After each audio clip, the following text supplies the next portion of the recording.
Tasha wiped down the counter for the third time that evening, her dark hands moving in slow circles across the worn surface. The cafe was nearly empty, just her and the hum of the old refrigerator keeping her company. Through the smudged window, she could see him, the homeless man who'd been sitting on the bench across the street for weeks now. He never bothered anyone, just sat there with his cardboard sign and kind eyes. 3 men approached him. Something about the way they moved made Tasha's stomach tighten. They weren't walking past, they were circling. She grabbed her apron strings and untied them, without thinking. Her manager always said not to get involved in street business. But Tasha had grown up watching her grandmother stand up for people who couldn't stand up for themselves. The bell above the door chimed as she pushed it open. "Hey!" She marched across the empty street, her worn sneakers slapping against the pavement.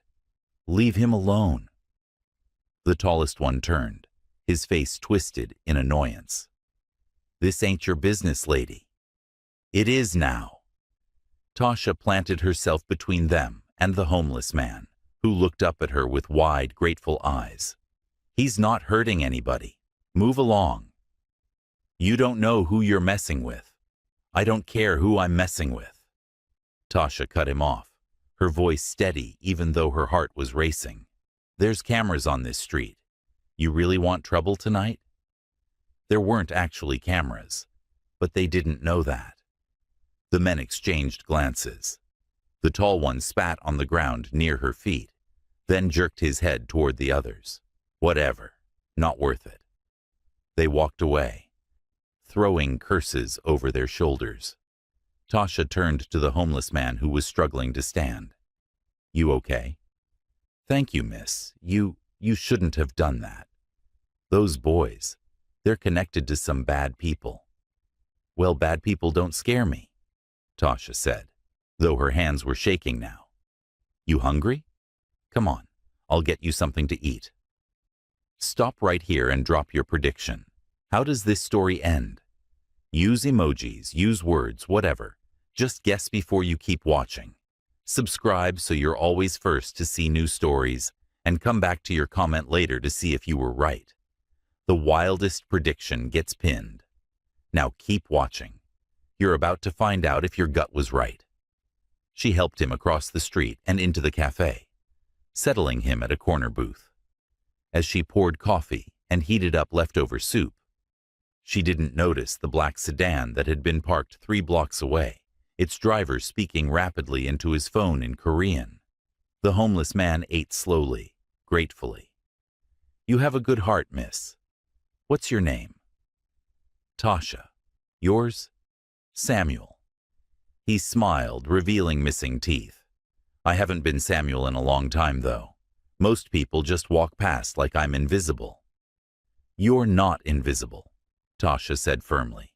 She glanced at the clock, nearly closing time. "Listen, I'm gonna pack you some food to take with you, okay?" As she moved around the kitchen, Samuel watched her with an expression that seemed almost sad. "You remind me of someone," he said quietly. "Someone who used to believe the world was good." Tasha brought him a bag of sandwiches and fruit. "The world is good. It's just, sometimes good people have to work a little harder to prove it." After Samuel left, Tasha locked up and walked the 6 blocks to her tiny apartment. She didn't think much about what had happened. It was just the right thing to do. She fell asleep on her lumpy couch, too tired to even make it to her bedroom. Morning came with loud car engines. Tasha jerked awake to the sound of doors slamming. She stumbled to her window and pulled back the curtain. Her breath stopped. 50 black cars lined the street. 50. All identical, all gleaming in the early morning sun. Men in dark suits stood beside each one, their posture military straight. "What in the world?" Tasha whispered.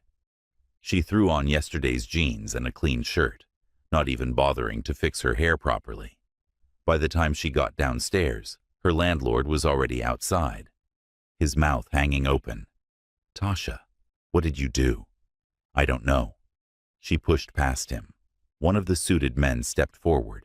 He was Korean, maybe in his 30s, with sharp features and calculating eyes. Miss Tasha Williams? That's me. What's happening? Did I do something wrong? On the contrary. The man's English was perfect, but accented. You did something very right. My employer requests your presence. He gestured to the lead car, a vehicle that probably cost more than everything Tasha had ever owned combined. Who's your employer? Someone who wishes to thank you properly for your kindness last night. Tasha's mind raced back to Samuel, to the three men, to her stupid, brave moment. I just helped an old man. It wasn't, please. The suited man opened the car door. Mr. Kang does not make requests lightly. Something in his tone suggested this wasn't really a request at all. Tasha climbed into the car, her heart hammering. The interior smelled like new leather and money. Another man sat in the driver's seat, his eyes meeting hers in the rearview mirror before looking away. They drove through the city, past neighborhoods Tasha had only seen on TV. The buildings got taller, cleaner, newer. Finally, they pulled into an underground garage beneath a skyscraper that seemed to touch the clouds. The elevator ride lasted forever. Tasha counted the floors. They passed 40, 50, 60. She'd never been this high up in her life. When the doors opened, she stepped into an office that looked like something from a magazine. Floor-to-ceiling windows showed the entire city spread out below. The furniture that was probably considered art. Everything white and black and perfect. And in the center of it all, standing with his back to her, was a man. He turned around. Tasha's world tilted sideways. Samuel? Except it wasn't Samuel. Couldn't be Samuel. This man was clean-shaven, his hair styled perfectly. He wore a suit that fit him, like it had been sewn onto his body. His face was the same, but different. Younger without the dirt, harder without the defeated slump of his shoulders. My name, he said in a voice that was deeper, more controlled than the homeless man's raspy whisper, is Jun-Ho Kang. Samuel was an experiment. Tasha took a step back. You lied to me? I needed to see the truth of this city, the truth of its people. He moved closer, and Tasha noticed he walked with barely contained power now, like a predator pretending to be tame. For 3 months, I lived on those streets. Hundreds of people passed me every day. They saw poverty and looked away. They saw suffering and crossed the street. So you what? Tested us? Like we're rats in your lab? I tested humanity, Jun-Ho corrected, and most of it failed, until you. Tasha's hands clenched into fists. I don't want your thanks. I don't want anything from you. You played games with people's kindness. Those men who threatened me last night, they work for the Nakamura family. Do you know what that means? No, and I don't care. It means they will remember your face. It means you made an enemy of very dangerous people. The words hit Tasha like ice water. You're saying, because I helped you, I'm in danger now? Jun-Ho's expression didn't change. Yeah, I'm saying I owe you a debt, and I always pay my debts. I don't want your money. Good, because I'm not offering money. He walked to his desk, pressed a button. Immediately, the suited man from earlier entered. This is Seong-jin, my head of security. From this moment forward, he and his team will ensure nothing happens to you. I don't need protection. I need my life back, the one where I don't know about whatever this is. Tasha gestured wildly at the office, at him, at everything. Jun-Ho studied her with dark eyes that seemed to see right through her anger, to the fear underneath. You can't unknow what you know now. The Nakamura family controls half the illegal operations in this city. They will investigate you. They will discover your routine, your weaknesses, your family. I don't have family, Tasha interrupted, her voice cracking slightly. My grandmother died 2 years ago. It's just me. Something flickered across Junho's face. Pain, maybe, or recognition. Then it's just you I need to protect. Why do you even care? You got your answer, didn't you? Congratulations. One person in this whole city has a functioning conscience. Now you can go back to whatever it is you do. What I do, Junho said quietly, is run one of the largest import-export businesses in Asia. What I also do, though not many people know this, is protect my territory from families like the Nakamura. They've been trying to expand into my operations for years.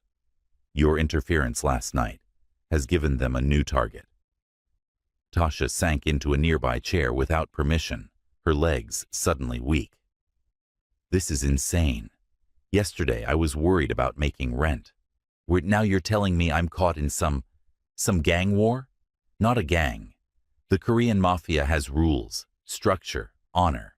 Gangs are chaotic. We are anything but. Oh, well, that makes me feel so much better, Tasha said, her voice dripping with sarcasm. You're an organized crime family, much classier.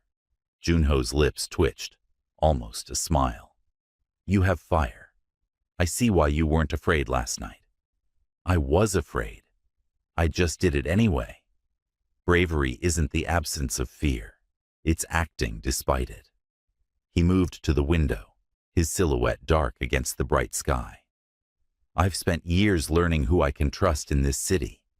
Most people want something from me. Power, money, connections. You wanted nothing except to help someone you thought was suffering. Because that's what people do, Tasha said tiredly. We help each other. It's not complicated. In my world, everything is complicated. Tasha stood up, smoothing down her jeans, even though they were already as smooth as they were going to get. Look, Mr. Kang. Junho. Mr. Kang, she repeated firmly. I appreciate the warning. I'll be careful, okay? I'll take a different route home. I'll watch my back. Whatever. But I can't. I can't have 50 cars following me around. I have a life. A normal, boring, regular life. That life ended the moment you stepped off that curb. His words hung in the air like a threat and a promise all at once. Xiangjin cleared his throat from the doorway. Sir, the morning meeting. Cancel it. Junho didn't turn around. Miss Williams and I aren't finished.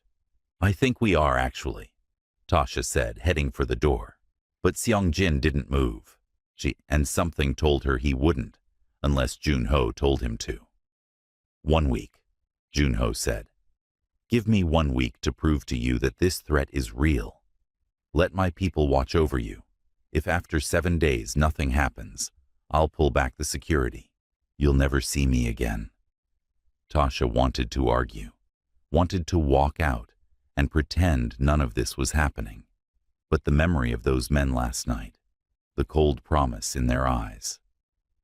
1 week, she agreed. But your people stay outside my apartment. I'm not having strangers in my space. Junho finally turned, and this time he definitely smiled. Small, barely there, but real. Agreed.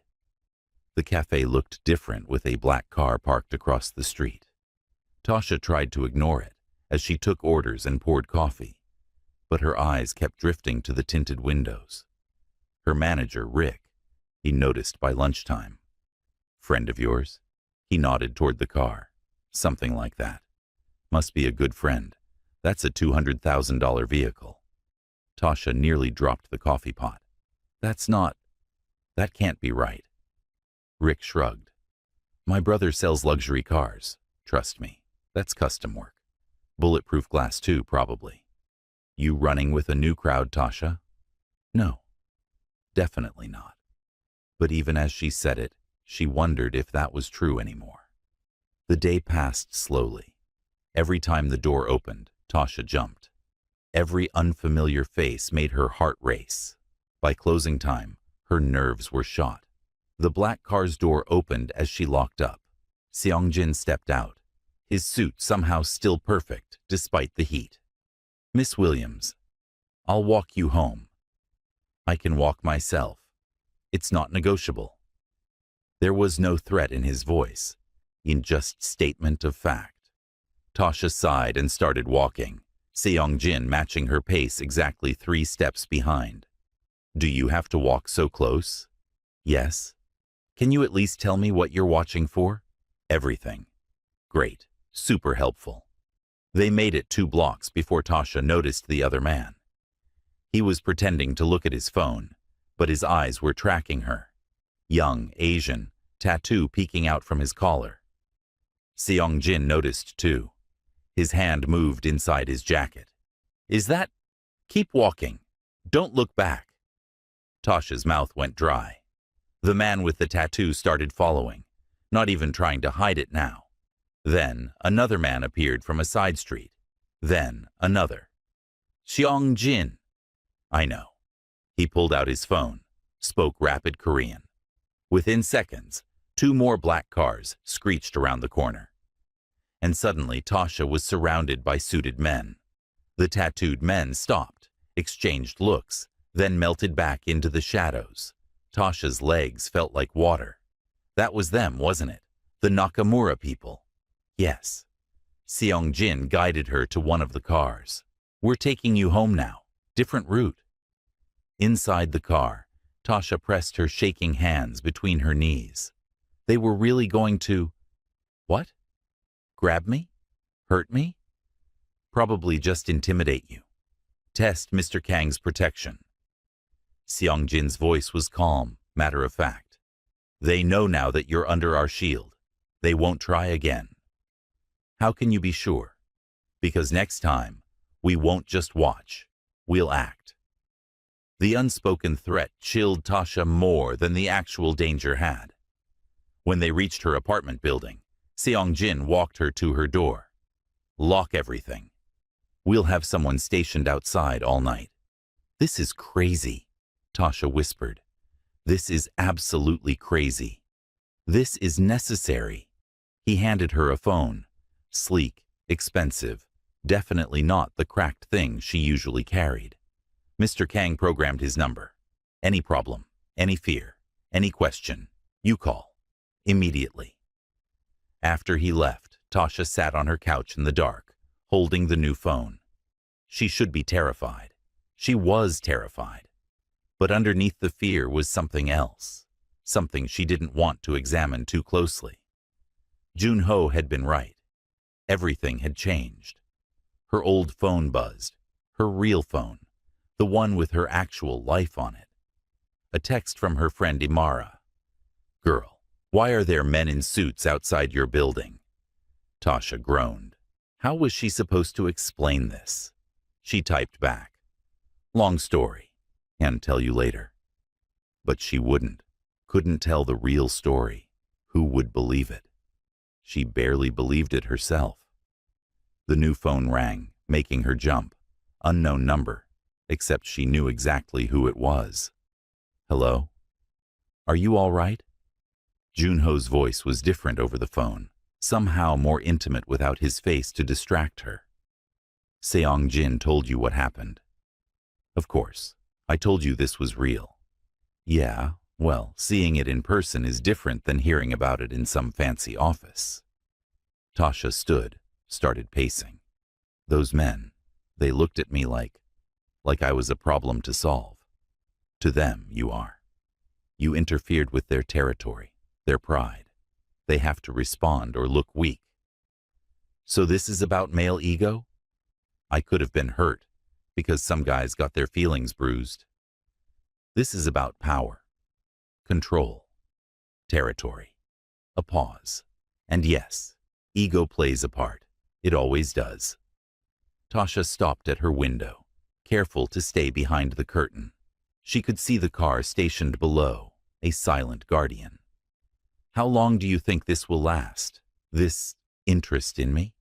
Until they understand you're not worth the war, it would start to touch you. And when will that be? It already is. Tonight was their test. They know now that I'm serious about protecting you. The question is whether they're serious about challenging me. Something in his voice made Tasha ask, "Do you want them to challenge you?" Silence. Then, "They've been a problem for a long time. If they gave me a reason to eliminate that problem, I wouldn't be sad about it." Eliminate. You mean? I mean solve. Permanently. Before Tasha could respond to that terrifying statement, Junho continued, "But I won't use you as bait. This isn't a game to me. Your safety is important." The way he said that last word, like he was admitting something he didn't want to, made Tasha's stomach flip. "Why?" she asked quietly. "Why does some random waitress matter to you? And don't give me that debt speech again." "Because you saw me at my lowest and offered me soup." His voice was rough now, raw. "Do you know how many people I've met who would have stepped over me to get to their destination? How many who would have laughed, taken pictures, made me a joke on social media? But I was testing them," he continued. "I chose to be there, chose that vulnerability. You didn't know that. You just saw someone who needed help and helped. No hesitation, no expectation of reward. That kind of goodness is rare. Worth protecting." Tasha's throat felt tight. "I'm not that good. I'm just regular. Regular people don't stand between strangers and danger. Regular people protect themselves first." A sound like he was moving, maybe sitting down. "I've lived in a world of calculated moves and hidden agendas my entire life. Meeting someone who acts from pure instinct, pure heart. It's revolutionary. You make me sound like a saint. I'm not. I get mad. I hold grudges. I ate the last of my roommate's ice cream once and never admitted it." Junho laughed. Actually laughed. The sound was startling and beautiful and made Tasha smile despite everything. "There. See? Regular, flawed, human." She sat back down, curling her legs under her. "Don't put me on a pedestal. I'll just disappoint you." "I don't think that's possible." The certainty in his voice scared her. They talked for another hour. He told her about growing up in two worlds, the legitimate business his father built, and the shadow empire that protected it. She told him about her grandmother, about learning to cook in that tiny kitchen, about dreams she'd had before life got in the way. When they finally hung up, Tasha realized she'd forgotten to be afraid. Forgotten about the danger, the strangeness, the impossibility of it all. She'd just been talking to someone who understood being alone in a crowded world. Morning brought an unexpected gift. Tasha opened her door to find bags of groceries, expensive ones, the kind she never bought because her budget didn't stretch that far. Fresh vegetables, good coffee, real butter instead of margarine. A note in precise handwriting. "You feed others. Someone should feed you. J.H." She should be annoyed, should feel like this was charity, pity. Instead, she felt seen. Work was easier with Seong-jin stationed outside, knowing he was there, that someone was watching for danger. Let Tasha breathe properly for the first time since yesterday. Rick had stopped asking questions, though his curious glances suggested he had plenty. Around 3 p.m., the door chimed and Junho walked in. Not the homeless Samuel, not the imposing CEO. Just a man in jeans and a simple black shirt, his hair slightly mussed, like he'd been running his hands through it. "Tasha." He said her name like it meant something. "What are you doing here?" She glanced around nervously. The cafe wasn't empty. Mrs. Chen sat in the corner with her newspaper. Two students were studying by the window, ordering coffee. He approached the counter, and Tasha noticed he moved differently here. Less controlled, more natural. Unless that's not allowed. No, of course. What do you want? What do you recommend? She wanted to say something sarcastic, but the way he was looking at her, like her opinion genuinely mattered, stopped the words. The Ethiopian roast. It's bright, little bit fruity, nothing fancy, but it's good. Then I'll have that. Tasha made his coffee, hyper-aware of his eyes following her movements. When she set the cup in front of him, their fingers brushed. Just for a second, barely anything, but electricity shot up her arm. How much? On the house. I can pay. I know you can probably buy this whole building without checking your bank account. Tasha interrupted. But it's just coffee. Let me give you just coffee. Junho picked up the cup, took a sip, and something in his expression softened. It's good. You were right. I usually am.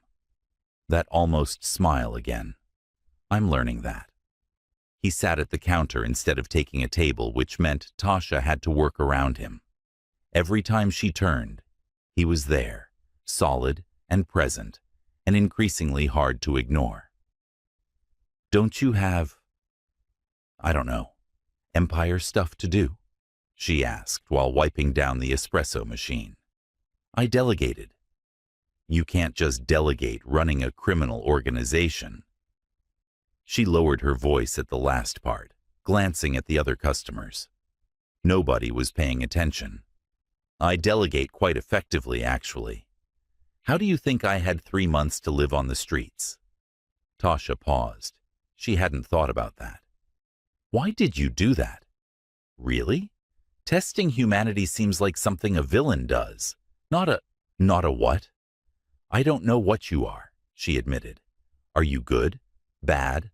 Something in between? Junho set down his cup carefully. I'm a man trying to protect what's mine while navigating a world that doesn't allow simple answers.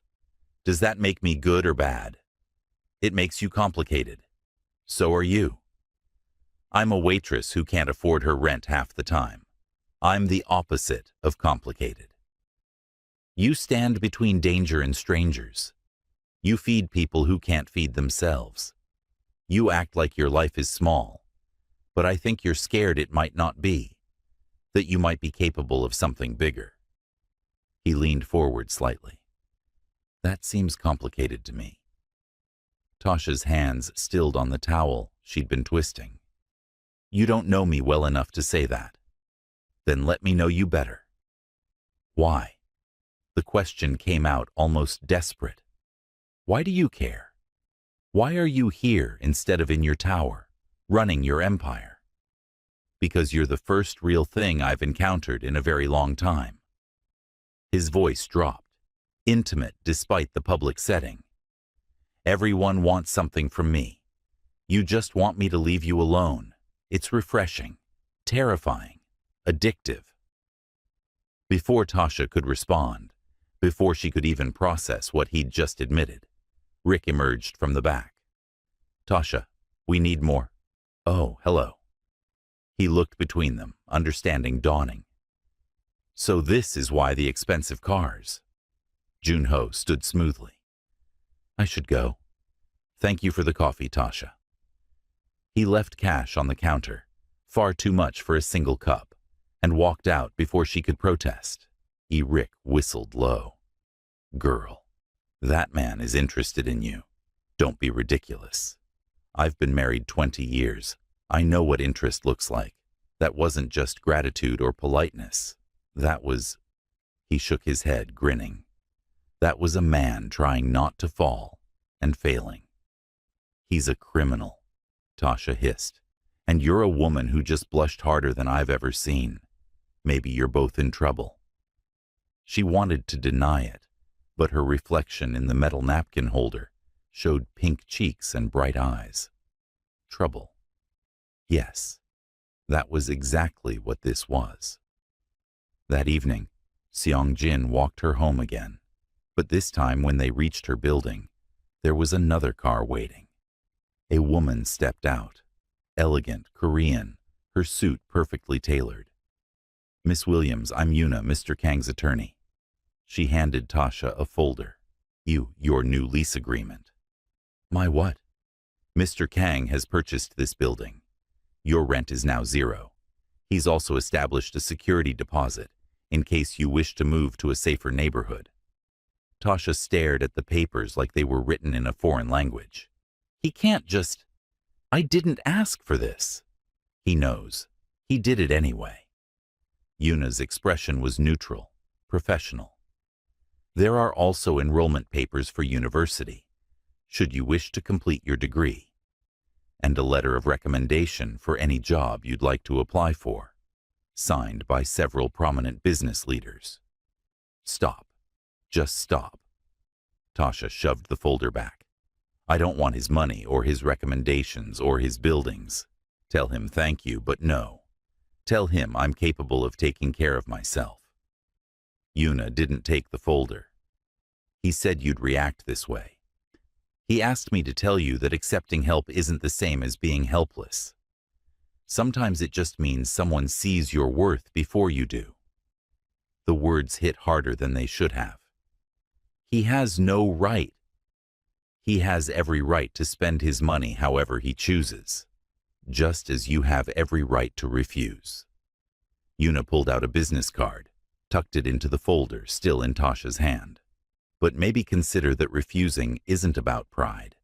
Maybe it's about fear. Fear that accepting means you're worth this kind of investment." She left before Tasha could argue, slipping back into her car and driving away. Tasha stood on the sidewalk, holding a folder full of opportunities she'd never dreamed possible, feeling angry and confused and dangerously close to crying. Her phone rang, the new one. "You can't buy me," she said, instead of hello. "I'm not trying to buy you. I'm trying to give you choices." Junho sounded tired. "You work 60-hour weeks to afford a place that's falling apart. You're smart enough for university, but can't afford tuition. These aren't gifts, Tasha. They're corrections. The world has been unfair to you. I have the power to make it fairer. Life isn't fair. That's just how it works. It doesn't have to be." A pause. "I'm not doing this to control you or own you. I'm doing this because I can, and you deserve better than what you have. You've known me for 3 days. I know enough." His voice was firm now, certain. "I know you're worth more than minimum wage and a landlord who doesn't fix your heating. I know you deserve security and opportunity and a chance to become whatever you're capable of being. If you don't believe that yet, fine. But I do." Tasha sat down on the steps, the folder heavy in her lap. "This is too much. It's all too much too fast. Then don't decide now. Keep the papers. Think about it." "But Tasha..." He waited until she made a sound of acknowledgement. "You helped me when I was nothing, when I had nothing. Let me return the favor now that I have everything." After they hung up, Tasha opened the folder. Inside was the lease agreement, the university enrollment forms, letters of recommendation from CEOs she'd only heard about on news, and a handwritten note. "You gave me soup. Let me give you stars. J.H." She cried then, sitting on the steps of a building that was apparently now owned by a man she barely knew, but who seemed to see straight into her soul. Tasha didn't accept the gifts. She didn't refuse them either. He'd just left them in a neat stack on her coffee table, where they seemed to stare at her accusingly every time she walked past. 3 days had gone by since the folder arrived. 3 days of Junho not contacting her directly, though Seong-jin reported that the Nakamura family had pulled back their surveillance. Apparently, the show of force had worked. She should feel relieved. Instead, she felt oddly disappointed that Junho hadn't called again. Thursday afternoon, a woman walked into the cafe. She was beautiful in an intimidating way. Expensive clothes, perfect makeup, the kind of confidence that came from never being told no. Tasha Williams? The woman's accent was American, but her features were Korean. That's me. Can I help you? I'm So-min Lee, Junho's fiancé. The world tilted. Tasha gripped the counter to keep from swaying. His what?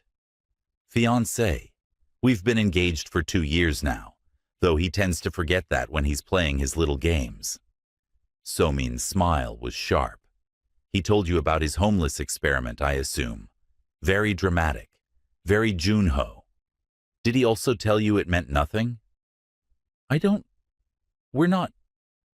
Tasha couldn't form a complete sentence. You're not what? Dating? Of course not. Junho doesn't date. He invests in people like collecting art pieces. You're interesting to him right now because you're different. But different doesn't mean special. So-min leaned against the counter, examining her perfect nails. In 6 months, he'll be bored. He'll move on to the next project, the next puzzle to solve. Why are you telling me this? Tasha found her voice finally. Because I've seen the way he looks at you. I saw you two together the other day. Saw that ridiculous expression on his face, like you hung the moon, or something equally absurd. So-min's eyes hardened. He's never looked at me that way, and I've known him for 15 years. So, I need you to understand. Whatever you think this is, it's not real. It's not lasting. It's just Junho being fascinated by something shiny and new. I'm not trying to take him from you, Tasha said quietly. Good, because you couldn't if you tried.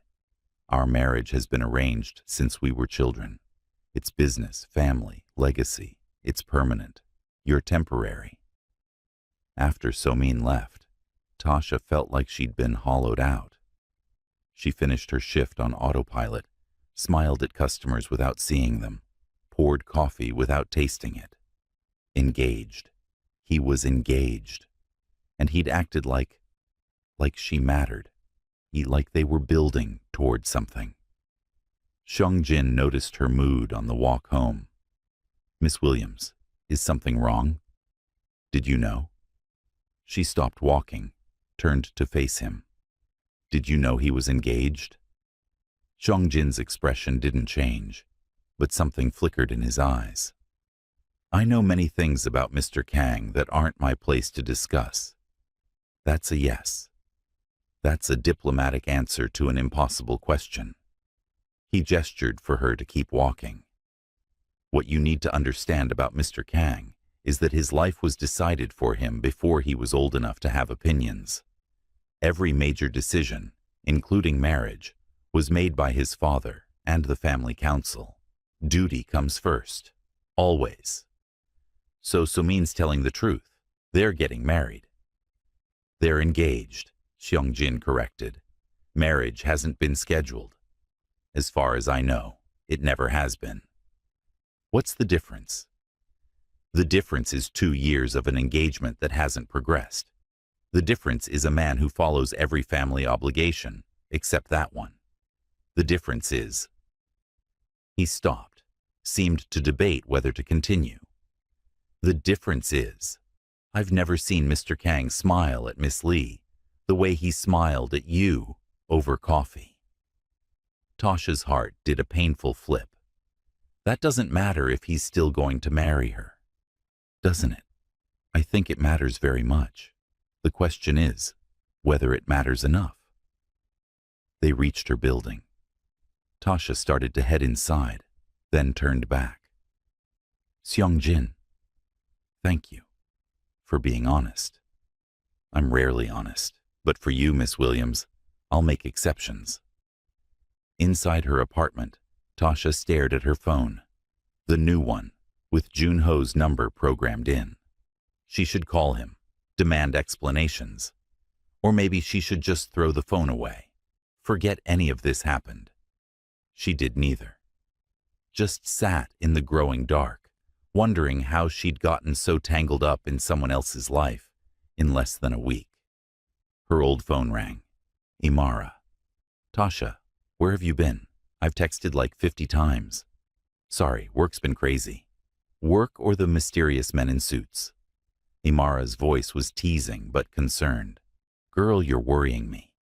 What's going on? I don't even know how to explain. Try. I've got wine and no plans. So Tasha told her. Not everything. She couldn't mention the Nakamura family or the organized crime aspects, but she told Imara about helping a homeless man who turned out to be something else entirely, about the protection and the gifts and the impossibility of it all. Wait, he's rich and interested in you? Tasha, that's like a movie. He's also engaged. Silence. Then, oh. Yeah, oh. But he hasn't mentioned this fiancé? Hasn't acted like he's taken? No, which makes it worse somehow. Like he's using me for, I don't know, entertainment, a distraction, or maybe, Imara said carefully, he's trapped in something he doesn't want, and you're the first person who makes him feel like escape is possible. That's ridiculous. You can't just walk away from an engagement. Rich people do ridiculous things all the time. They make their own rules. A pause. The real question is, how do you feel about him? Tasha closed her eyes. I've known him for less than a week. That's not an answer. I feel like I'm falling off a cliff and I don't know if there's ground at the bottom or just more falling. That's terrifying. It is. It also sounds like you already know the answer. Imara's voice softened. Maybe stop fighting it and see where the falling takes you. After they hung up, Tasha looked at the folder on her coffee table. All those opportunities, all that faith in someone he barely knew. She picked up the phone, the new one. He answered on the first ring. Tasha, your fiancé came to see me today. Silence. Heavy, loaded silence. She told me, Tasha continued when he didn't speak, that I'm just a project to you, a temporary fascination. Is that true? No. His voice was rough. Everything about that is no.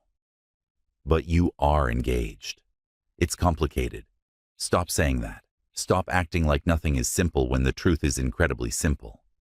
You're promised to someone else. Nothing I feel or you feel changes that fact. What you feel? He latched onto those words. What do you feel, Tasha? Confused, angry, stupid for letting myself hope. She cut herself off.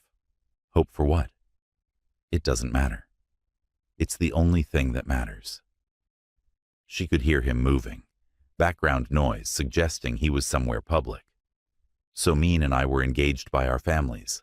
I've known her my entire life. I respect her, but I don't love her. I've never loved her. That doesn't mean you won't marry her. No, he admitted. In my world, marriage isn't about love. It's about alliance, power, legacy. My father expects me to fulfill this obligation. Then what are we doing? Tasha whispered.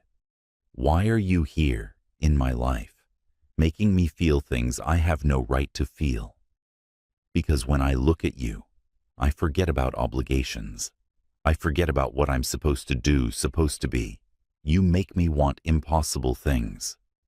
Things you can't have. Things I might be willing to destroy everything to try for. The words hung between them, heavy with promise and threat. Don't, Tasha said. Don't destroy anything for me. I'm not worth that. You are. You're worth everything. That's the problem. He laughed, but it sounded broken. I've spent my life making calculated decisions, every move planned, every relationship strategic. Then you appear, and suddenly nothing is calculated. Nothing is planned. I just want... What? She barely breathed the question. You. In whatever way you'll let me have you. Friendship, conversations at 3 a.m., stolen hours in a cafe. I'll take anything, everything, as much as you're willing to give. Tasha's vision blurred with tears. That's not fair. You're asking me to be okay with crumbs when you what? When I'm already feeling way too much for someone who can never really be mine. She hung up before he could respond, before she could take back the confession or hear his reaction to it.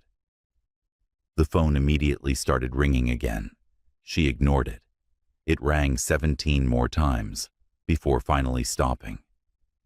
Tasha called in sick to work the next day. Rick didn't question it. Probably heard the tears in her voice, even though she tried to hide them. She spent the morning in bed, staring at the ceiling, trying to figure out how her life had become a drama she wouldn't even believe if she watched it on TV. Around noon, someone knocked on her door. Not the polite knock of a visitor. The insistent, I'm not leaving knock of someone determined. Tasha dragged herself up, expecting maybe Imara coming to check on her. She opened the door to find Junho. He looked terrible. His hair was messy, his shirt wrinkled, dark circles under his eyes like he hadn't slept. He looked human, in a way he never had before, vulnerable and raw and real. You hung up on me, he said. You should go. I canceled 3 meetings, postponed a merger worth millions, and drove across the city in traffic that should be illegal. I'm not going anywhere. You can't just... I broke off my engagement. The words came out flat, final. This morning, I went to Somin's apartment and told her we're done. Tasha's breath caught. You what? I told her the truth, that I don't love her, will never love her, and pretending otherwise is hurting us both. I told her she deserves someone who looks at her the way I look at you. Junho, no. No. You can't do that. Your family. My family will adapt. They're furious, yes. My father threatened to disown me. The council called an emergency meeting. I don't care. He stepped closer, and Tasha could smell his cologne, see the desperation in his dark eyes. I've spent 34 years doing what everyone expected, following the path set for me, being the dutiful son, the perfect heir. I'm done. You can't throw away your entire life because of one conversation. This isn't because of one conversation. It's because of you defending a stranger without hesitation. It's because you gave me soup and kindness when you thought I had nothing. It's because you make me laugh and challenge me and see me as more than my last name or my business or my obligations. He reached out slowly, giving her time to back away. When she didn't, he touched her cheek gently. It's because I'm falling in love with you, and fighting it is like trying to stop breathing. Tasha's tears came properly now, hot and fast. This is crazy. We barely know each other. I know you put extra bread in bags for the homeless people you serve. I know you hum when you make coffee and don't realize you're doing it. I know you're terrified of heights, but won't admit it, and that you read romance novels on your breaks, even though you pretend they're silly. I know you better in 1 week than I've known most people in years. How do you know all that? Because I pay attention to things that matter. And Tasha? He leaned in closer, his forehead almost touching hers. You matter more than anything else. She should push him away, should remember all the reasons this was impossible, dangerous, doomed. Instead, she whispered, What happens now? Now you tell me if I destroyed my life for nothing or for everything. Tasha looked into his eyes, saw hope and fear mixed together. This man had given up his duty, his family's approval, possibly his empire, betting it all on her. You're an idiot, she said, but her hand came up to cover his where it still cupped her cheek. Probably. Is that a yes? That's a maybe. Probably. We'll see. She laughed through her tears. Yeah, that's a you better not hurt me, or I don't know what I'll do, but it'll be bad. I won't hurt you. I'll spend every day proving this was the right choice. Your family hates me now. They'll come around. And if they don't, then that's their loss. He pulled back slightly, seeming to notice her apartment properly for the first time. His eyes caught on the folder, still sitting on the coffee table. You didn't take any of it. I don't need your charity. What about my support? My belief in you? He picked up the folder, opened it. These aren't handouts, Tasha. They're investments in someone extraordinary, who hasn't been given the opportunities she deserves. I'm not extraordinary. You stood between me and danger when you thought I was nothing.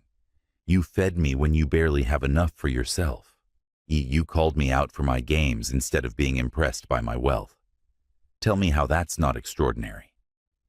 Tasha took the folder from his hands, looked at the university forms. If I do this, if we do this, things have to change. No more 50 cars showing up. No more making decisions about my life without asking me first. We do this as partners or not at all. Partners. Junho tested the word, smiled. I like that. Partners who argue and challenge each other and make each other better. Partners who communicate instead of leaving huge secrets like fiancés hanging around.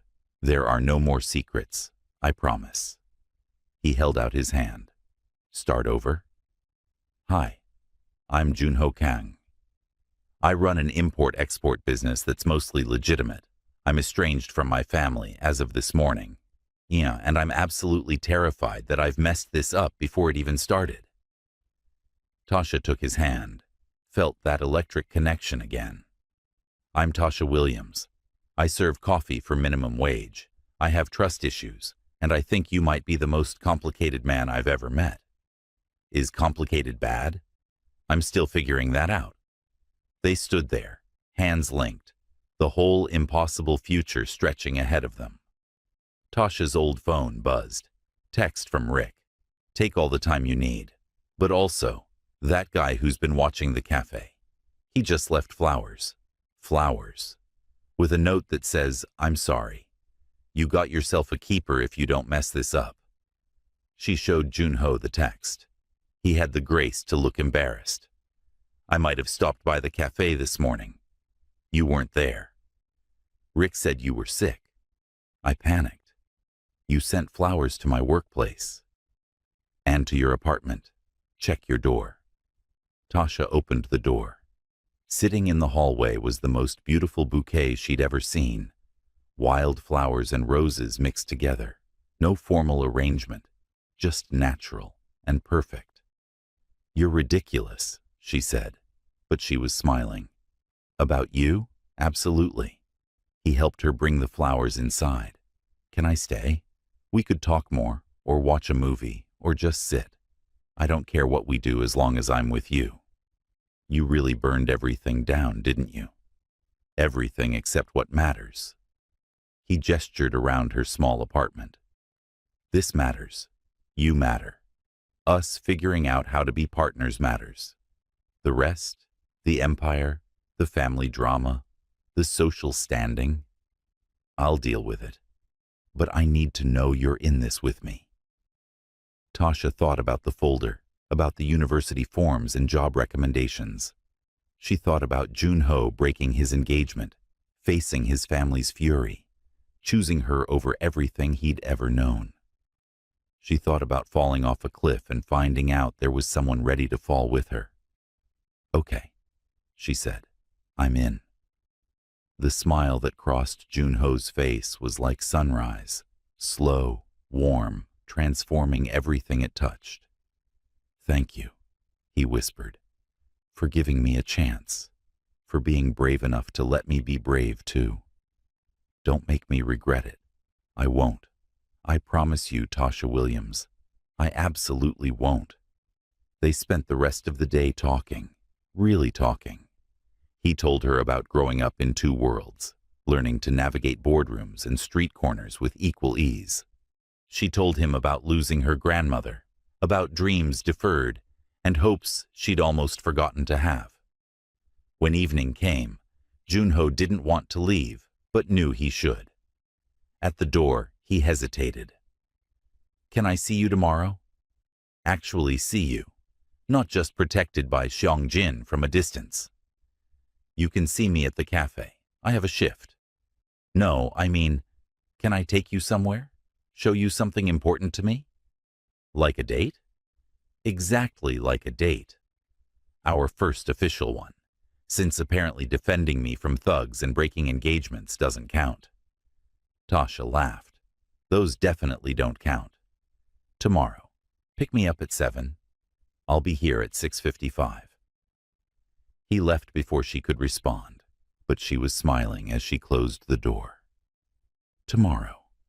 A real date with a man who'd chosen her over everything safe and expected. A man who looked at her like she was worth burning the world down for. Maybe Imara was right. Maybe sometimes falling was exactly where you needed to be.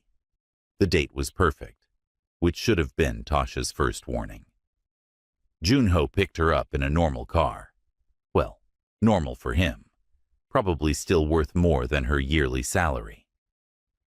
He drove them out of the city to a small Korean restaurant tucked in a neighborhood she'd never explored. "My mother used to bring me here," he explained as they sat at a corner table. "Before she passed away, before everything got complicated. This place, it reminds me that I used to be just a kid who loved his mom's cooking." They ate and talked and laughed. Junho told stories about his mother, about learning to use chopsticks and failing spectacularly.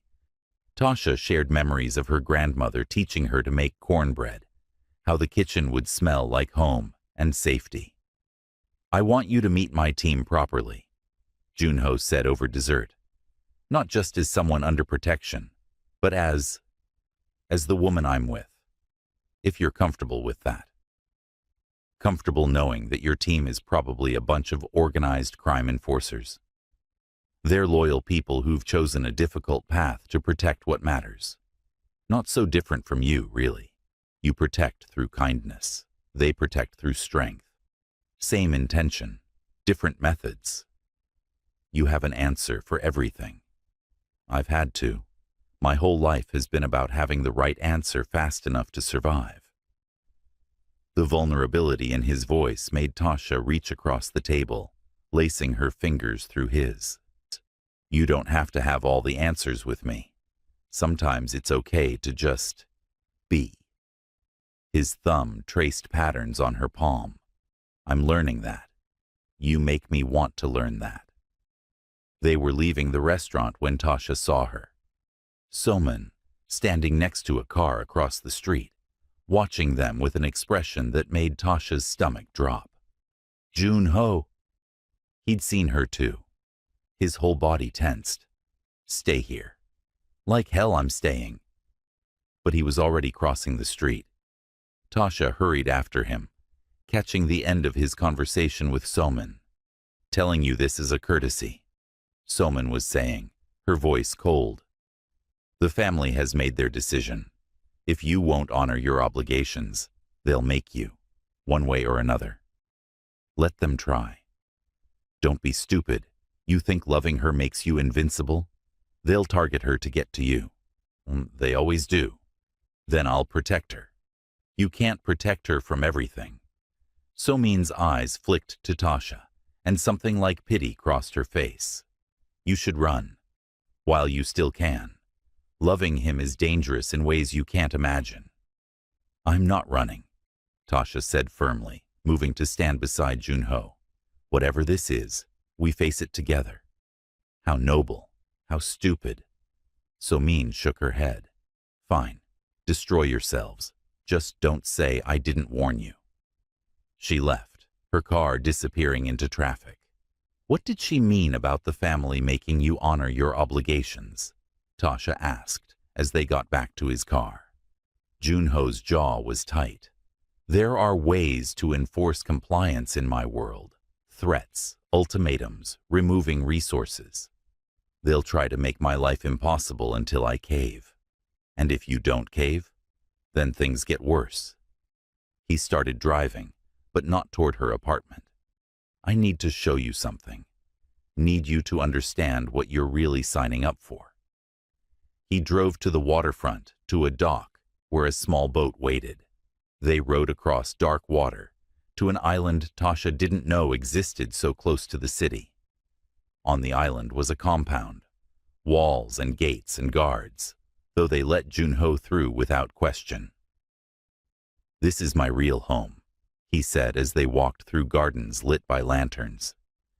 "The penthouse, the office, those are for show, for business.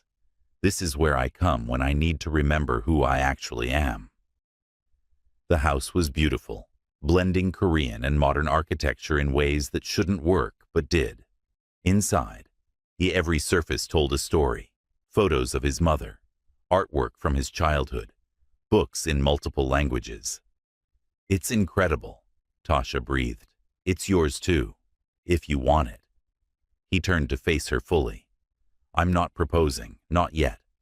But I need you to know that I'm serious about this. About us. This isn't a game or a fascination. This is me showing you every part of my life and hoping you don't run." "Why would I run?" "Because this comes with danger, Tasha. Real danger. The Nakamura family won't stop being a threat. My own family is turning against me. Business rivals will see you as a weakness to exploit. Loving me means living with fear, as a constant companion." Tasha walked through the room, touching books, looking at photos. "My grandmother used to say that love without fear isn't real love. It's just comfortable agreement. Real love means being scared and choosing someone anyway." "Your grandmother was a wise woman." "She was." Tasha turned back to him. "I'm scared, Junho. I'm terrified. But I'm also happier than I've been in years. You make me feel seen in ways I didn't know I needed. So yeah, I'm staying. Whatever comes, we handle it together." He crossed to her in 3 strides, pulled her close, not kissing. They'd agreed to take things slow, but holding her like she was precious, breakable, essential. "I don't deserve you," he whispered into her hair. "Probably not. But you're stuck with me anyway." They spent hours at the island house. He showed her his mother's studio, where she'd painted before she died, the garden she'd designed, the kitchen where she'd taught him to cook traditional dishes. "She would have loved you," Junho said. "She always said I needed someone who'd challenge me, keep me honest, remind me that money and power don't make a person. I wish I could have met her." "Me too." Around midnight, they headed back to the city. Junho walked Tasha to her door, and the goodbye felt weighted with everything they'd shared, everything still ahead. "Tomorrow," he said, "come to the office. Meet everyone properly. Let them see that you're not just someone I'm protecting, but someone I'm building a life with." "That's a lot of pressure for a second date." "You handled me breaking an engagement and revealing my crime family connections. I think you can handle my employees." Tasha laughed, then sobered. "Junho, whatever your family tries to do, whatever the Nakamura do, we'll get through it, right?" "We will. I promise you, Tasha Williams. Sure, we absolutely will." She wanted to believe him, chose to believe him. But as she closed her apartment door and saw the folder still on her coffee table, she couldn't shake Soman's warning. Loving him is dangerous in ways you can't imagine. Tasha picked up the university enrollment forms, looked at the future they represented, a future she'd never dared hope for. She filled out the first page. Whatever came next, whatever threats or challenges or impossible obstacles, she was choosing this, choosing him, choosing the terrifying, exhilarating possibility that love might actually be worth the risk. Outside her window, Seong-jin's car sat watch, protection and promise all at once. Tasha fell asleep with the forms half completed on her coffee table, and hope, dangerous, brilliant hope, blooming in her chest. But the next morning would bring new challenges. Junho's family would push back. The Nakamura might make another move. Life would get complicated in ways she couldn't predict. But for tonight, she had chosen love. And somehow, that felt like the bravest thing she'd ever done. Even braver than defending a stranger from thugs. Even braver than facing down men who wanted to hurt her. Because loving someone meant giving them the power to destroy you completely, and trusting them not to. Tasha was trusting Junho with everything. She just hoped that trust wasn't misplaced. Extended romance continuation. The morning came with Tasha's phone ringing before sunrise. Not the new phone, her old one, the cafe. Rick, what's wrong? Nothing's wrong. Everything's right. Tasha, someone just bought out the cafe, paid triple what it's worth. He's kept me on as manager, tripled everyone's salary, including yours, and left a note saying the place needed proper investment. Rick was practically shouting. It was your guy, wasn't it? Your mysterious Korean billionaire? Tasha sat up, already reaching for clothes. I'm coming in. Don't touch anything. She called Junho while getting dressed. He answered on the second ring, his voice rough with sleep. You bought the cafe? Good morning to you too. She could hear the smile in his voice. And yes, Rick deserves to own his own business without the stress of a terrible landlord, and you deserve to work somewhere that values you properly. You can't just buy every place I work. Watch me. I have excellent lawyers, and more money than sense, apparently. A pause, then softer. I want to take care of the people who matter to you, Tasha. Rick gave you chances when others wouldn't. He deserves good things too. Tasha's anger deflated like a balloon. You're impossible. I'm generous. There's a difference. Fine. But no more surprise purchases without telling me first. Deal? Deal. Now, about tonight. I want to take you somewhere special. Dress nice but comfortable. I'll pick you up at 6. Where are we going? It's a surprise. A better surprise than buying your workplace, I promise. She arrived at the cafe to find Rick practically dancing. Tasha, do you know what this means? I can finally fix the espresso machine and the freezer, and maybe even expand the menu. His joy was infectious. Tasha found herself grinning despite her earlier frustration. You deserve this, Rick.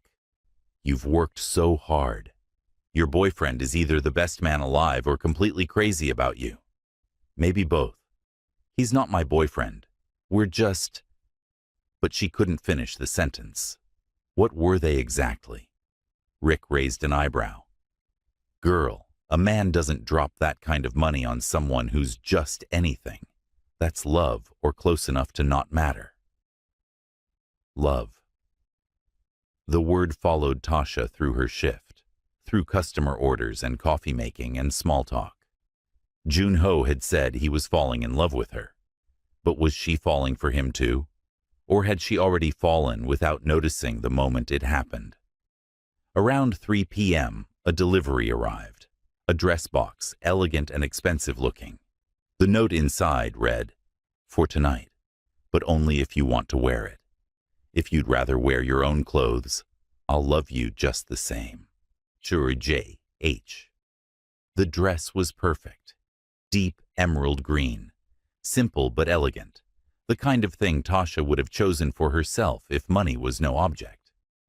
He'd paid attention to her style, her preferences, hadn't just bought something showy and expensive. That attention to detail did something to her heart. She wore the dress. Junho arrived at exactly 6 p.m., and his face when he saw her made every complicated feeling worth it. He looked at her like she was the only person in the world, like she'd hung every star in the sky just for him. You're beautiful, he said simply. You're always beautiful, but tonight, wow. The dress is gorgeous, thank you. The dress is just fabric. You make it gorgeous. He offered his arm. Ready? He drove them to the arts district, parking outside a building Tasha had passed 100 times, but never entered. Too expensive, too fancy, too not for people like her. The symphony? She whispered as they walked inside. My mother loved classical music. She'd bring me here when I was young, before my father decided it wasn't appropriate training for his heir. Junho's hand found hers, squeezed gently. I haven't been back since she died, but I wanted to come here with you, wanted to share something she loved with someone He stopped, swallowed hard. With someone important. They sat in a private box, the orchestra spreading below them like a sea of instruments. When the music started, Tasha felt it in her bones, violins and cellos weaving together, creating something bigger than individual notes. Halfway through the first piece, she noticed Junho had closed his eyes. Tears tracked down his cheeks silently. Tasha reached over, laced her fingers through his. He gripped her hand like it was an anchor, keeping him from drifting away completely. During intermission, they walked through the lobby. Other wealthy patrons stared at Junho's face, red from crying, at their joined hands, at Tasha in her beautiful dress that marked her as not quite belonging in this world. Everyone's looking, she murmured. Let them look. Let them see that Junho Kang chose someone real over someone appropriate. Let them see that I'm done pretending. He pulled her closer, his arm around her waist now, claiming and protective all at once. You're the best thing that's ever happened to me, Tasha. I don't care who knows it. An older Korean man approached, his expression stern. He spoke in rapid Korean, his tone sharp and disapproving. Junho's whole body tensed, but he responded in English. Uncle Minseo, this is Tasha Williams. Tasha, this is my father's brother. He's displeased with my recent choices. Displeased is gentle, the uncle said, switching to English. His eyes raked over Tasha coldly. You throw away your future for this? A waitress? You dishonor your mother's memory? Don't. Junho's voice went dangerous. Don't you dare speak about my mother. She would have loved Tasha. She would have celebrated me choosing happiness over duty. Your mother understood sacrifice. My mother died miserable because she sacrificed everything for a man who didn't deserve her devotion. Junho's voice shook. I won't make her mistake.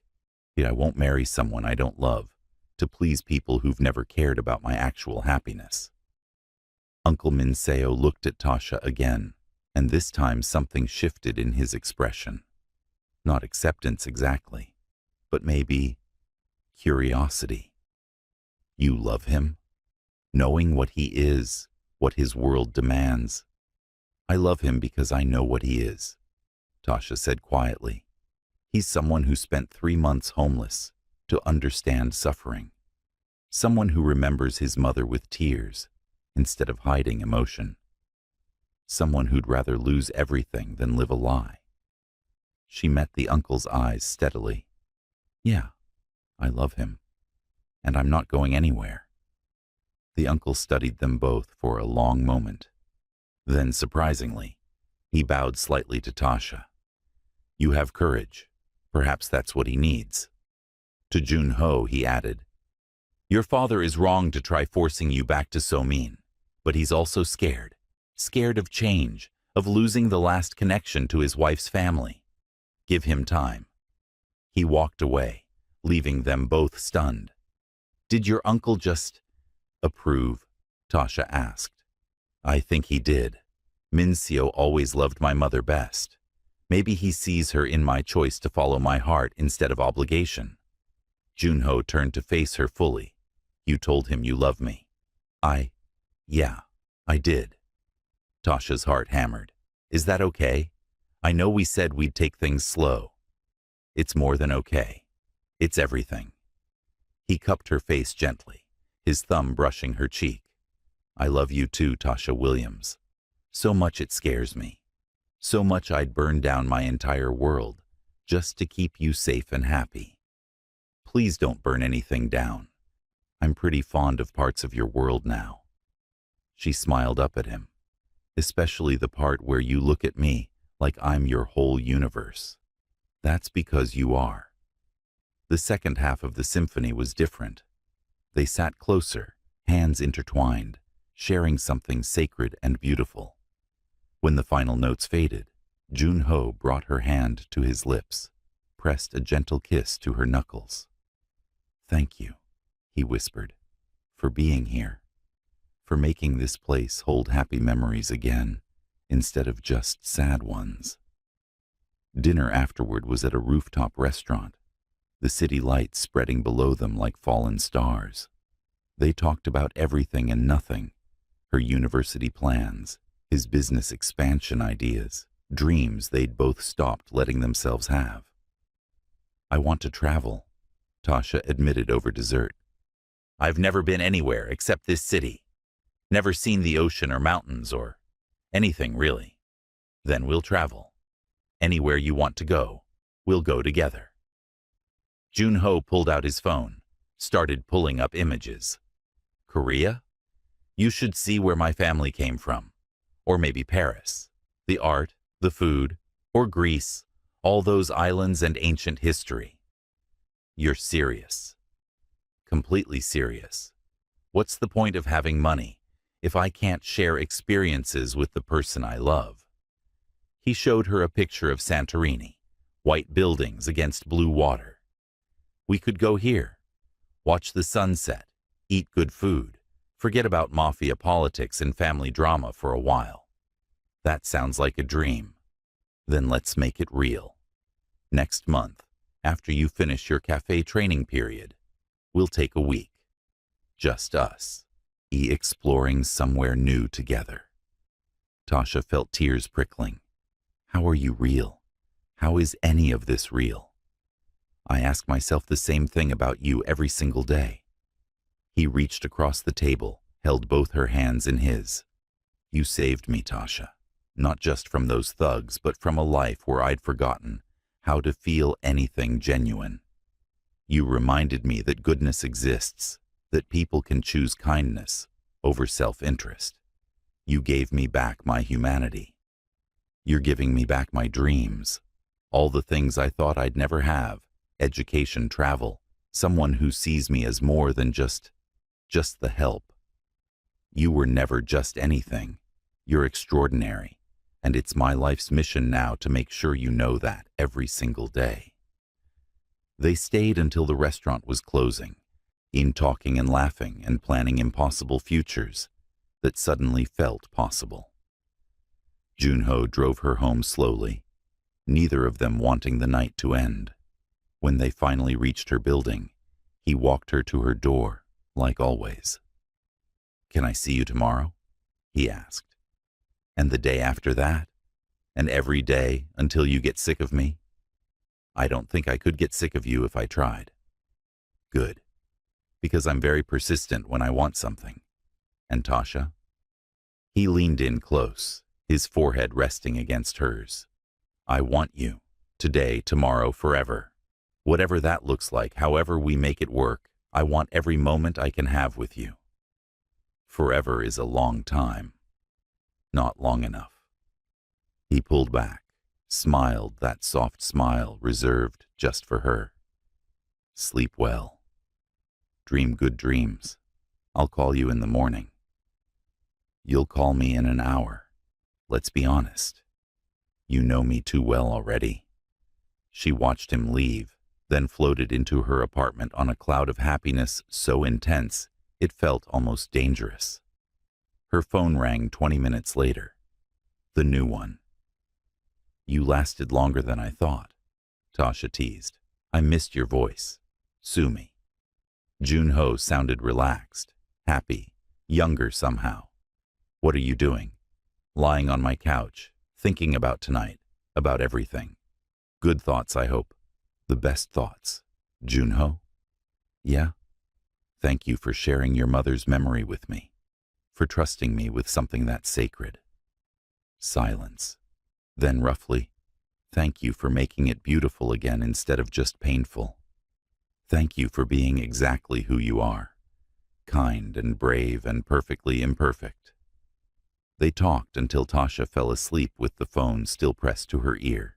On Junho's voice, the last thing she heard before dreams took over.